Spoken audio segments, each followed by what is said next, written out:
හොඳයි පුතේ වැඩි ආරම්භ කරමු හැමෝටම අයබෝවන් සුබ දවසක් අද දවසේ අපේ ගණිතය පන්තියේ තේමාව වෙන්නේ සමාන්තර ශ්‍රේණි. අපි අවසන් කරපු පාඩමක් සමාන්තර ශ්‍රේණි පාඩම වල දන්නවා අපි ඉගෙන ගත්තා. ඒකේ ගැටලු ටික තමයි අද දවසේ සාකච්ඡා කිරීම මේ විදියට සිදු කරන්නේ.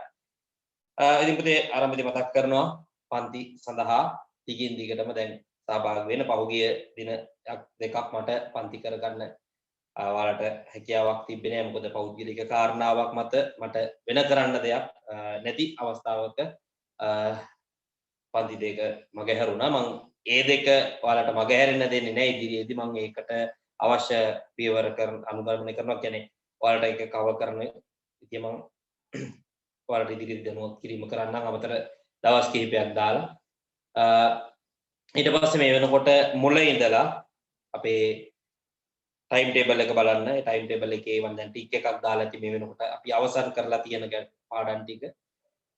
මුල ඉඳලා කරපු පාඩම් හැම එකේම වීඩියෝ මේ වෙනකොට YouTube එකට දාලා තියෙනවා. ඔයාලට මග ඇහැරිලා තියෙනවනේ යම් කිසි පාඩමක්. යම් කිසි දවසක්. ඔයාලා අනිවාර්යයෙන්ම පුතේ YouTube එකේ ඒ වීඩියෝ ටික බලලා ඔයාලගේ සටහන් සම්පූර්ණ කරගන්න. මොකද මේ කරන වැඩේ මම ඔයාලට හැමතිස්සෙම මේක මතක් කරන්නේ 100,000ක් ප්‍රතිඵලය ගෙන දෙන වැඩසටහනක්. මොකද පුතේ හැමතිස්සෙම මේක ඔයාලදී මුල් පාඩම් පළවෙනි වාරේ පාඩම් භාග එතනින් ගියාම ප්‍රතිශත එතනින් ගියාම 2πr පරිමිතිය වර්ගඵල අනුපාත ඒ හැම දෙයක්ම නැවත නැවත මතක් කර දීමක්. ඒතර ඒක තමයි ඔයාලට මේ වෙනකොට ඕනේ. අමතක කරනවා මොකද අපි විභාග වීතිකාවක් අපිට නැහැ අපිට. ඒකින පුතේ ඔයාලට හොඳම දේ හැමතිස්සෙම ගණන් ප්‍රැක්ටිස් කරලා දෙන එක. ඉතින් ඒක තමයි මම මේක තුල සිද්ධ කරගෙන යන්නේ. ඉතින් සමහරක් අයට තාම කියන්නේ ටච් වෙලා නැත්තම් එයාලටයි මම මේ කියන්නේ මේ කරන වැඩේ ඔයාලට දශමයක හරි දෙයක් එක ගානකින් තුල තේරුම් ගත යුතුයි මොකද්ද ඔයාලගේ අරමුණ කියලා කාගෙන ඉන්න. එක දශමයක් එක ගානක් තුල තේරුම් ගත්තොත් උදාහරණයක් විදිහට හිතන්නකෝ අද දවසේ සමාන්තර ශ්‍රේණි ගාන කියන්නේ. සමාන්තර ශ්‍රේණි ගානේ මෙලෝඩියක් තාම තේරෙන්නේ නැත්තම් අද උත්සාහ කරා. අද ගානේ පළවෙනි ගානේ දශමයක් හරි මම තේරුම් ගන්න. පොඩි හරි දෙයක් හදන්න. ඊළඟ ගානේ ඊට වඩා තව කිසි දෙයක් හදන්න ඉගෙන ගන්න. මොකද එකම පැටර්න් එකේ එන්න ගණන් ටික. ඊළඟ ගානේ ඊට වඩා චූටි හරි දෙයක් හදන්න ඉගෙන ගන්න. අන්න ওই විදිහට පුතේ ඒකාකාරීව ගණන් ටික හදාගෙන යනකොට ඔයාලට මෙලෝඩියක් බැරි වෙලා හිටිය අය ස්ථිරයි පුතේ මේ වැඩසටහන ඉවර වෙද්දී. ඔයාලා ඒ ගාන තනියෙන් හදනවා.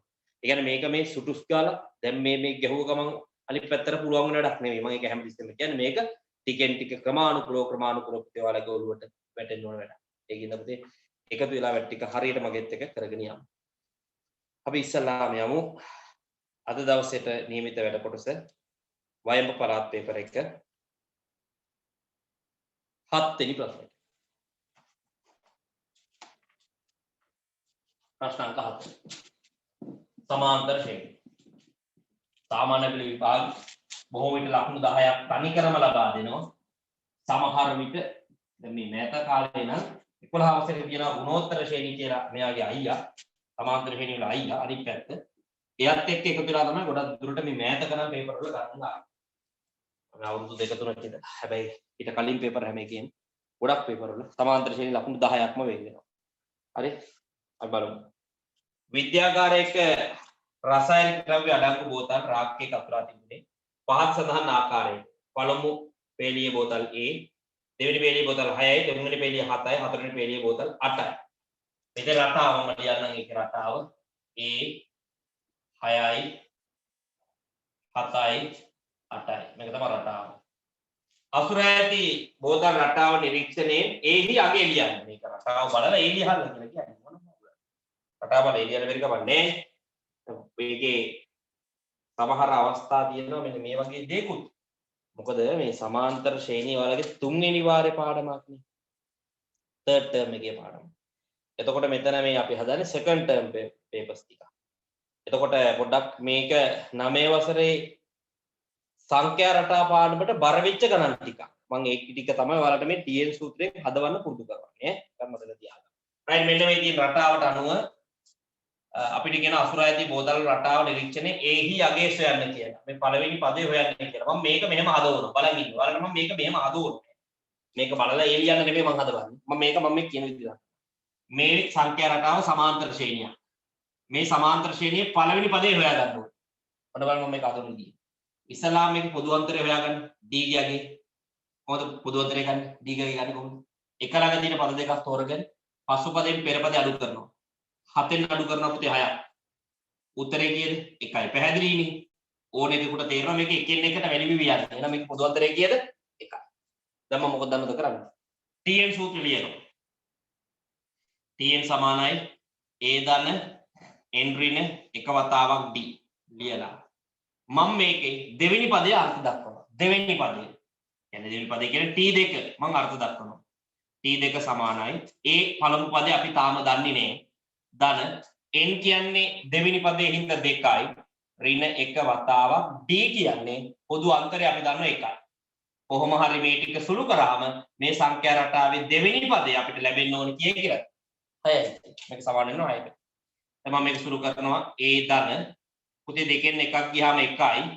ඒක වැඩි වෙනවා 1කින් සමානයි 6ට දැන් එනවා a ධන එක් වරක් එක 1යි සමානයි 6යි දැන් ඒක එහා පැත්තට ගෙනියන්න පුතේ a ගියාගේ එනවා 6 අඩු කිරීම එක කීයද 5යි කියලා ඔන්න අපි හොයාගත්තා මේ සංඛ්‍යා රටාවේ පළවෙනි පදේ කවුද කියලා කීයද උත්තරේ 5යි උත්තරේ 5යි tn සූත්‍රය පාවිච්චි කරලා ලියන්න එම රටාව අනුව n වන පේළියේ අසුර ඇති බෝතල් සංඛ්‍යාව ඔය බව පෙන්වන්න right මෙතන මේ බව පෙන්වන්න කියන එක අදහස් කරන්නේ ඒට ආපු උත්තරේ ආදේශ කරන්නේ දැන් උතන එයාලට ඒට උත්තරේ ආදේශ කරන්න බෑනේ ඒට උත්තරයක් ආදේශ කරන්න බෑ මොකද උත්තරේ ආදේශ කරපු ගමන් අපි උත්තරේ දැනගන්න ඕනේ ඒක නිසා ඒ ඇසුරෙන් තියෙන්නේ අපි අරගෙන පෙන්නමු කොහොමද මේ කියනදී ප්‍රබලක අංක 2 ඔන්න බලන්න ඉන්න පුතේ මම මේකේ n වන රටාවට අදාළ tn සූත්‍රය ලියනවා tn සමානයි a ධන n ඍණ එක වතාවක් d right දැන් මේකේ n වන පදේනේ n තියෙන දට nම දාන්න සමානයි a තියෙන තැනට අපිට මේ උත්තරේම අරගෙන පෙන්නන්න නම් a තියෙන තැනට aම තියාගෙන ඉමු a කියන්නේ පළවෙනි පදේ a කියලා දීලා තියෙන්නේ අවසාන උත්තරේ a තියෙන හින්දා මම aම තියාගෙන අන්තිමට ආදේශ කරන්නේ a ඔහොමම තියාගන්න ධන වරහන් n කියන්නේ nමයි n වන පදේ සඳහන් අර්ථ දක්වන්නේ n කියන්නේ nමයි ඍණ එක වතාවක් d කියන්නේ පද අතර වෙනස අපි හොයාගත්ත එකයි කියන්නේ. දැන් මම මේක සුළු කරගෙන යනවා ඔන්න බලන්න. එතකොට එනවා a ධන වරහන් ඉවත් කරන්න එක n කින් වැඩි කරාම 1යි n ඍණ එක් වරක් එක 1යි. පුතේ 1යි n කියලා අපි සාමාන්‍යයෙන් ලියන්නේ නෑනේ. ඔන්න තියෙනවා tn ට ඔය තියෙන උත්තරේම ගන්න ඕනේ නම් මම මේක කියනවා tn සමානයි n ඉස්සරහෙන් ලියනවා a පිටිපස්සට දානවා ඍණ 1 කියලා ලියනවා. ඕක නේද පෙන්නන්න තියෙන්නේ. ඕක නේද? මෙහෙම නේද උත්තරයක් ඇවිල්ලා තියෙන්නේ. පේනවනේ n ධන a ඍණ 1. ඕනනම් මෙතන a වෙනුවට දැන් මම ඕනනම් හොයාගත්තේ a ගියගේ 5යි කියලා ආදේශ කරන්න පුළුවන්. නමුත් එහෙම මම දැන් නොකර ඉන්න මොකද ඕකනේ පෙන්නන්න තියෙන හින්දා. ඊට දෙකේ සූත්‍රයේ n උක්ත කරන්න. ප්‍රෝමිලකාංක 3. මේ සූත්‍රේ tn සමානයි n ධන a ඍණ 1 කියන සූත්‍රේ n තනි කරන්නලු. මෙන්න මෙයාව තනි කරන්න.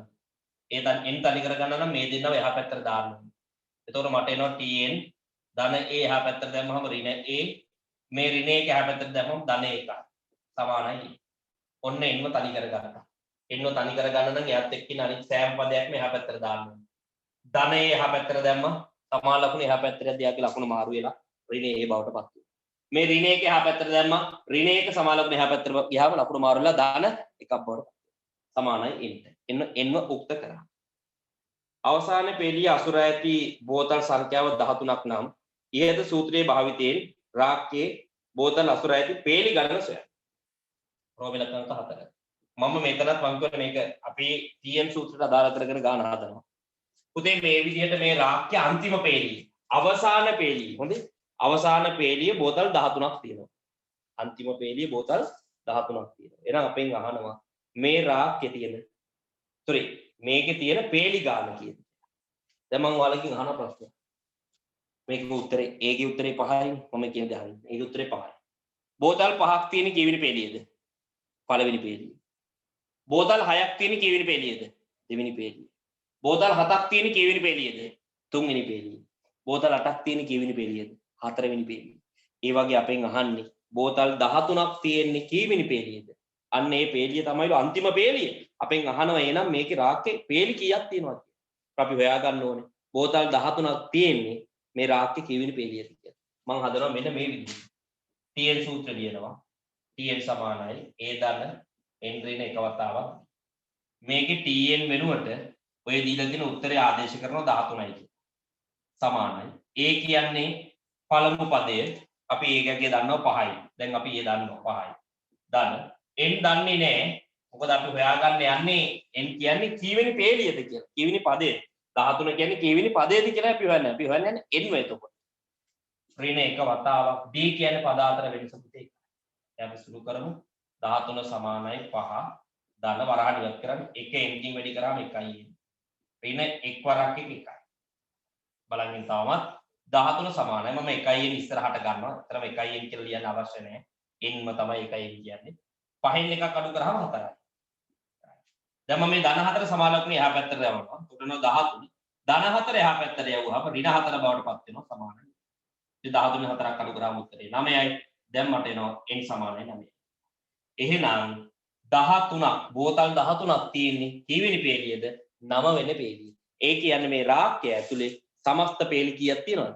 9ක් තියෙනවා කියලා. එයි අපිට කියනවනේ බෝතල් 13ක් තියෙන්නේ මේ රාක්කයේ අන්තිම පේලිය නම් මේ රාක්කය තුල තියෙන පේලි ගාන කීයද කියලානේ. එහෙනම් අපි හෙව්වා 13 කියන්නේ මේ සංඛ්‍යා රටාවේ කීවෙනි පදේද කියලා. මට උත්තරය ආව මේ සංඛ්‍යා රටාවේ 9 වෙනි පදේ කියලා.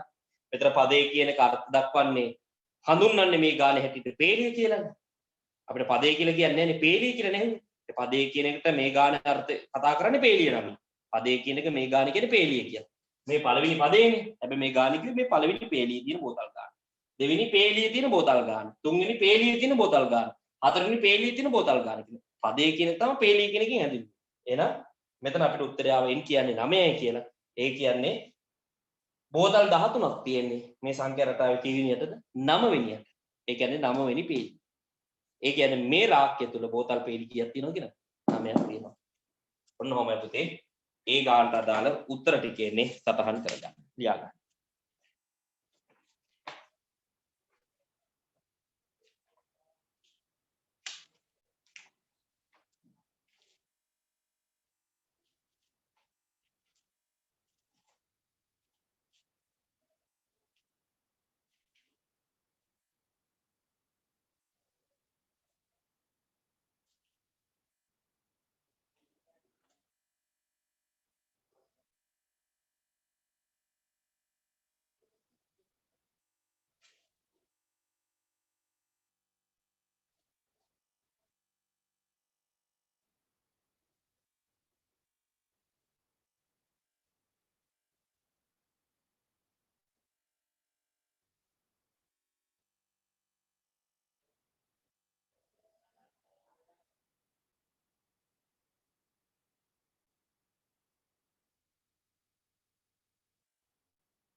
දේ අපි ඊළඟට යමු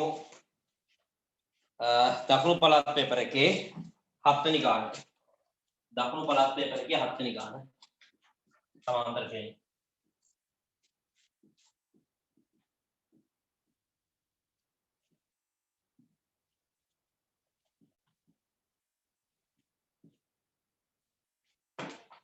එක්තරා රංගශාලාවක ආසන පිළිවෙල කර ඇත්තේ ඒ පළවෙනි පේළිය ආසන 7ක්ද ඊළඟට පස්සේ හැම පේළියකින් ඊට වඩා ආසන පෙළි 5ක්ද වැඩි වෙන පරිදිය. එතකොට මේ කියන විදිහට ප්‍රෝමෙලක් අංක 1 මෙහි මුල් පේළි තුනේ ආසන සංඛ්‍යාව පිළිවෙල ලියන්න. මුලින්ම 7යි ඊළඟට 5ක් වැඩි 12යි ඊළඟට 5ක් වැඩි 17යි. මේක තමයි කියන විදිහට රටාව.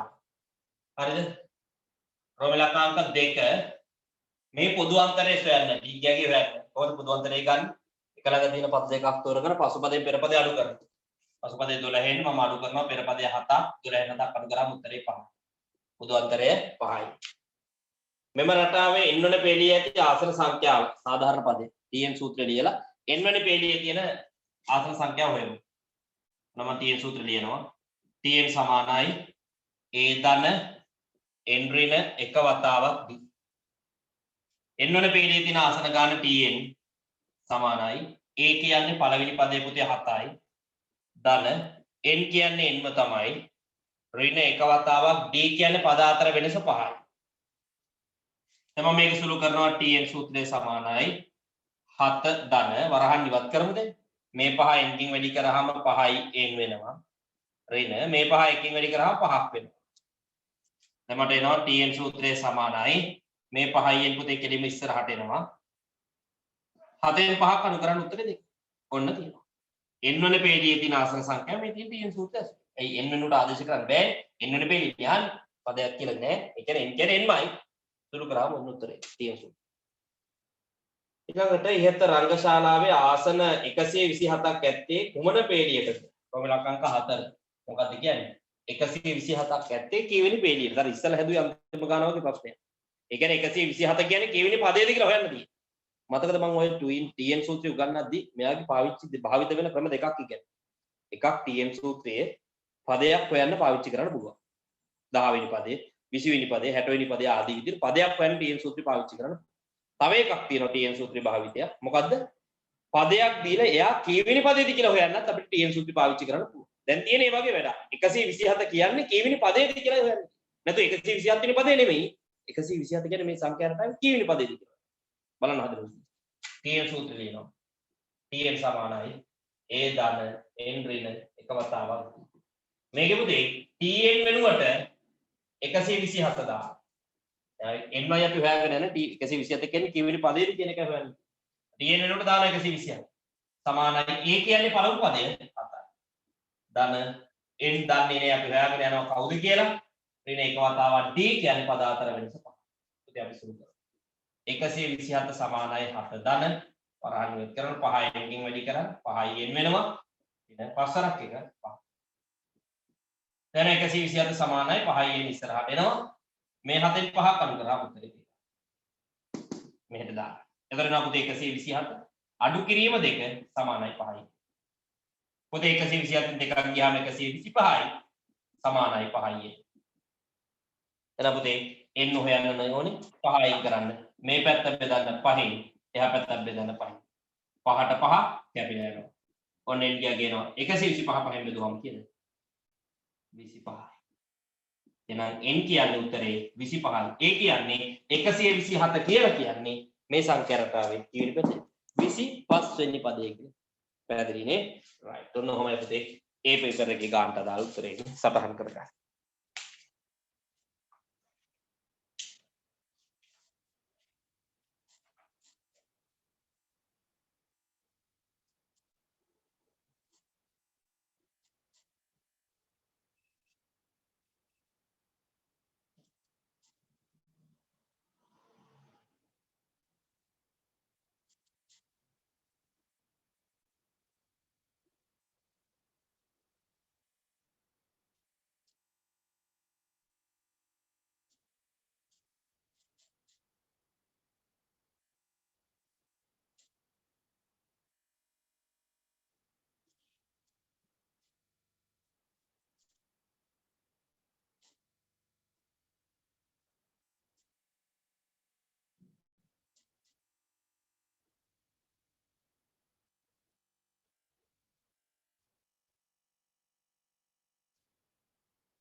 හොඳයි ඊළඟට පුතේ ඊළඟ ප්‍රශ්න පත්‍රය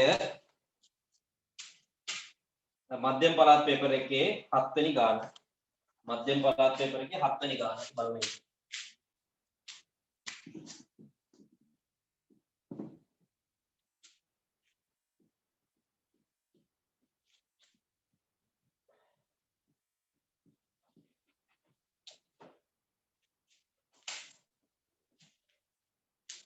මාර්ග ප්‍රවාහන නෞකාවක් කාර්මික දෝෂයක් හේතුවෙන් වරායේ සිට නාවික සතුකුන් දෙකක් ඈතින් මුහුදුවේ නැංගුරම් දමා නතර කිරීමට සිදු විය.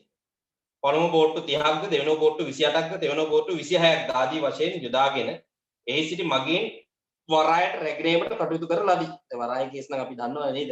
ලංකාරාගෙන වැඩේ හරි උඩු පට්ටන් තමයි. බෝට්ටු යොදාගෙනගත් පිළිවෙල කුමන ශ්‍රේණියක පිහිටයිද? මෙන්න රටාව. පළවෙනියටම බෝට්ටු 30යි ඊළඟට 28යි ඊළඟට 26යි අඩු වෙවි යන්නේ හැබැයි කොහොම හරි රටාවකට යනවනේ සමාන්තර ශ්‍රේණියක් රටාව මොකක්ද කියලා යහන්නේ සමාන්තර ශ්‍රේණිය right 10 වන වාරයේදී යොදාගත් බෝට්ටු සංඛ්‍යාව කීයද 10 වෙනි වාරයේදී යොදාගත් බෝට්ටු සංඛ්‍යාව කියන්නේ මේ විදිහට සංඛ්‍යා රටාව ලියාගෙන ගියොත් 10 වෙනියට ලැබෙන උත්තරය කියන්නේ 10 වෙනි පදේ ලියහන්නේ tn සූත්‍රය ලියනවා මම tn සමානයි පුතේ a දන්න n ඍණ එක වතාවක් d පුතේ අපෙන් අහන්නේ 10 වෙනි පදේ t 10 සමානයි a කියන්නේ පළවෙනි පදේ 30යි දන්න n කියලා කියන්නේ 10 වෙනි පදේ 10යි ඍණ එක වතාවක් d කියන්නේ පදාතර වෙනස හොඳින් බලන්න පදාතර වෙනස දෙකයි තමයි දෙකෙන් දෙකට අඩු වෙවි යන්නේ ඒ කියන්නේ නම් ඍණ දෙකයි උත්තරේ ඍණ දෙකයි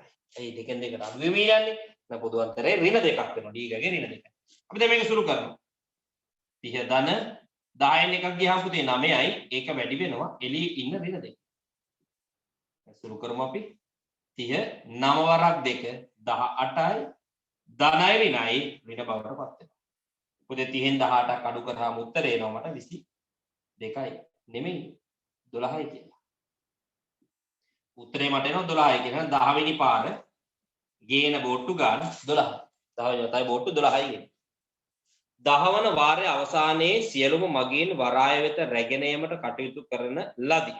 يعني 10 පාරෙන් 10 වතාවක් ආව ගමන් يعني අවසානයේ ඉන්නේ බෝට්ටු 12යි. ඒ බෝට්ටු 12න් ඔක්කොම මගීන් ටික වරායට ඇවිල්ලා.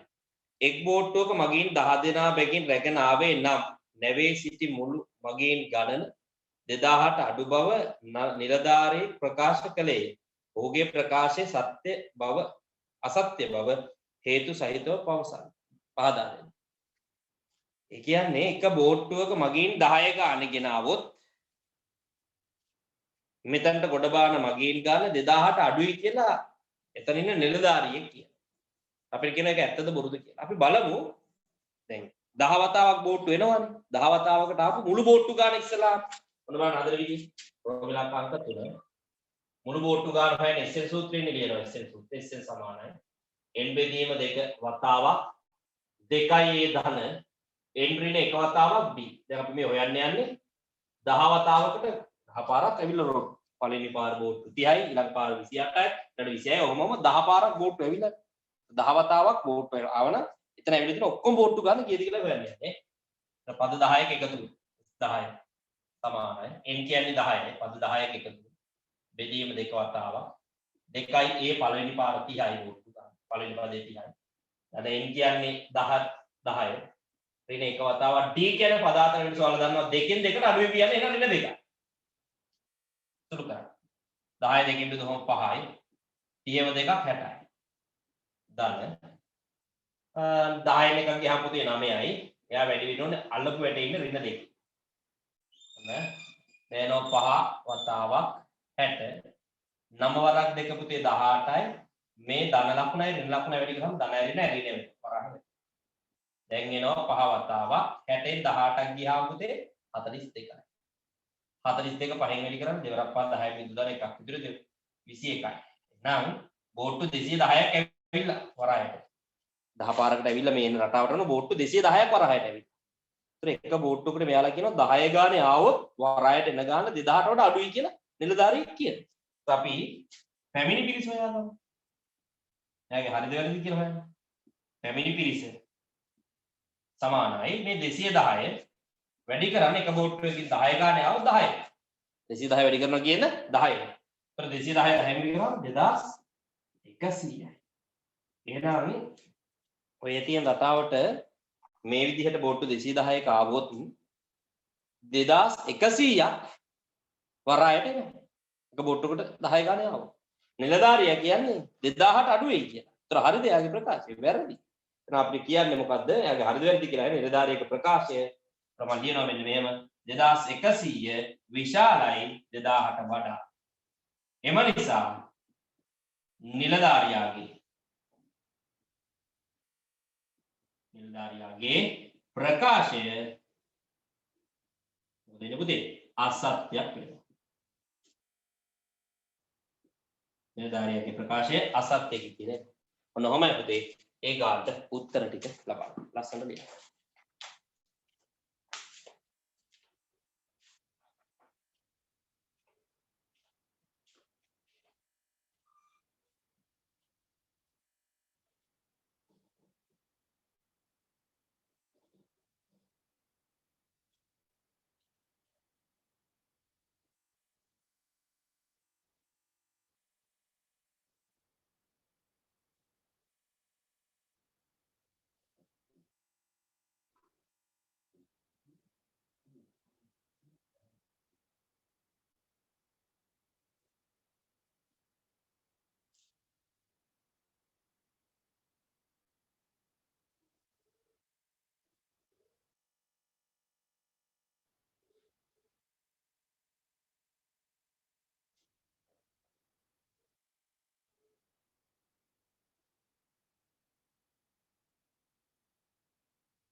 right හරි පුතේ එතකොට ඊළඟට තියෙන වයම් පළාත් පේපර් එකේ වයම් පළාත් පේපර් එකකින් අපිට ශ්‍රේණි ගානක් ලැබෙන්නේ නැත වයම් පළාත් පේපර් එකේ සමාන්තර ශ්‍රේණි ගානක් නැහැ මේකට හේතුව අපි සමාන්තර ශ්‍රේණි කියන්නේ අපි දැන් ඉවර කරලා තියෙන තුන්වෙනි වාරේ පාඩමක් තුන්වෙනි වාරේ පාඩම් දැන් අපි දෙකක්ම ඉවර කරලා fx fdy වගේ කියන්නේ තුන්වෙනි වාරෙට හරි සමාන්තර ශ්‍රේණි තියෙන්නේ තුන්වෙනි වාරෙට. ඒතර අපි මේ හරිනම් තමයි ඉස්කෝලේ වල තාම පළවෙනි වාරය. අපි තුන්වෙනි වාරේ වැඩලුත් දැන් ඉවර කරගෙන යනවා. හරි ඒකට අපි ඉස්සරහින් ඉන්නේ. නමුත් මේකේ අපේ වාර දෙවෙනි වාරෙද මේක ඇතුලේ තියෙන්නේ සෙකන්ඩ් ටර්ම් එකේ පේපර්ස් වගේ. ඒ සෙකන්ඩ් ටර්ම් එකේ පේපර්ස් වගේක් තියෙන නිසා අර සමාන්තර ශ්‍රේණි ගාන නැතුණාට ඔයාලා හිතන්න එපා විභාගයට සමාන්තර ශ්‍රේණි නැහැයි කියලා. අනිවාර්යයෙන්ම තියෙන ගානක් 7 වෙනි ගාන අංක 7 අමතක කරගන්න. අංක 4 වෙනි අනිවාර්යයෙන්ම ඕල් පේපරේ පවා සමාන්තර ශ්‍රේණි. ඔයාලා try එකක් දෙන්න. පාස් පේපර් පොත් ළඟ තියෙනවනම් ඔයාලගේ අයියලා අක්කලා ගාව පාස් පේපර් වල 7 වෙනියට තියෙන ගාන සෙකන්ඩ් පේපර් එකේ සමාන්තර ශ්‍රේණි ගාන. try එකක් දෙන්න ඔයාලට බැයිද කියලා. අඩුම ගානේ රෝම ඉලක්කාංක 1 2වත් හදා ගන්න පුළුවන් නම් ඔයත් පුතේ ඔයාලට ලකුණු 10ක ගන්න බැරි වෙන්නේ විශ්වාස. හරි හොඳයි. එහෙනම් මම අදට එච්චරයි. තව ගැටලු නැහැ ඒක සාකච්ඡා කරන්න.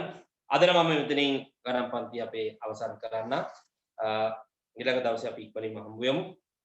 මම අර වීඩියෝ ටික දාලා තියෙන මේ වෙනකොට බලලා ඔයාලගේ අඩුපාඩු තියෙනවා නම් ඒ ටික හදාගෙන එකතු වෙලා වැඩ ටික ලස්සනට කරගෙන යන්න මතක් කරනවා. අපිට 30 වෙනිදා වෙනකොට මේ ලොක්ඩවුන් එක ඉවත් උනේ නැතිනම් ඊළඟ මාසයට අදාළව නිබන්ධන ටික ඔයාලගේ ගෙදරටම ගෙනල්ලා ලබා දෙන වැඩසටහනක් මේ වෙනකොට සූදානම් කරගෙන තියෙන ආයතනයකින්ද අපේ අධ්‍යාපනය නතර වෙන්නේ නැහැ පුතේ මොන බාධකයාවක් අකණ්ඩව ඉස්සරහට යනවා ඒකින්ද අපි මේ විදිහට වැඩ ටික කරගෙන යනවා ඔයාලට අමාරු පාඩම් මොනවා හරි දැනගන්න තියෙනවා මට වෙනම ප්‍රයිවට් මෙසේජ් එකක් දාන්න මම ඒ ටික නැවත ඔයාලට කියලා දෙන්න. හරි එහෙනම් අද රැදී අපි ඊළඟ දවසේ ගණන් පන්තියත් එක්ක පුතේ නැවත මොන හැමෝටම අයබෝවන්